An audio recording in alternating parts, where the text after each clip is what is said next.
Alam mo ba na yung uminto ng sahod dito sa Metro Manila na 85 pesos na pinagsasabi ni Marcos noong nakaraan ay anak ng kotsa na prank tayo? Alam niyo kung bakit? Ipinatigil ng Pasig RTC yung dagdag na sahod para sa manggagawa dito sa Metro Manila.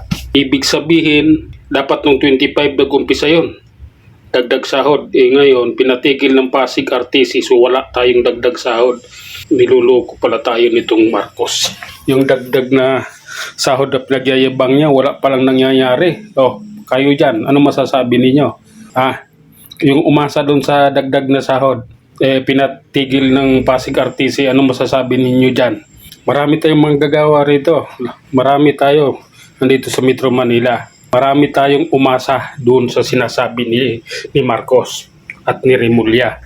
Ngayon, pinatigil ng Pasig RTC. Sino ang hindi naman ititigil ng Pasig RTC yan kung walang nag-complain. Kung walang pumunta doon para ipatigil yan. Mayroong nag-complain yan, kaya yan nagkaganyan. Na-prank tayo, naloko tayo. It's a prank ang uminto sahod ni Marcos. Wala tayong maasahan. Kaya ang administrasyong ito pinagluloko lang ang masang Pilipino. Kung ano-ano lang pinagsasabi kasi ni Marcos. Pati yung bus sa Davao na libreng sakay, akalain mo angkinin pa naman niya. Pinagyabang niya doon sa suna na sa kanya. Hindi naman sa kanyang proyekto yun. Proyekto ng Davao City yun. Proyekto yun ni Basti Duterte. Sa kanya yun. Tapos inaangkin niya. Marami siyang pinagyayabang. Marami siyang nagsasabi na hindi naman sa kanya.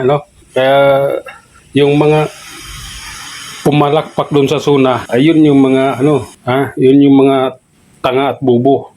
Nga hayop na yan. Na-prank tayo. Tandaan ninyo yan Na-prank tayo doon sa minto ng sahod.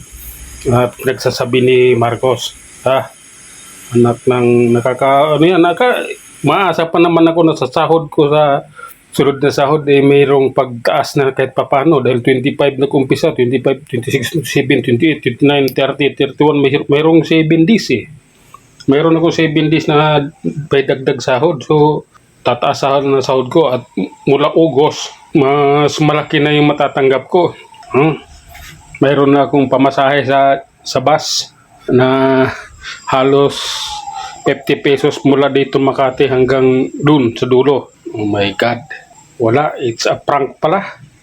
Paano yan mga idol? Ano masasabi ninyo? Comment nyo nga dyan yung masasabi nyo dito na yung uminto ng sahod sa Metro Manila, it's a prank. Yun lang muna, hanggang sa muli. Maraming salamat. Na prank na tayo, hayop na yan.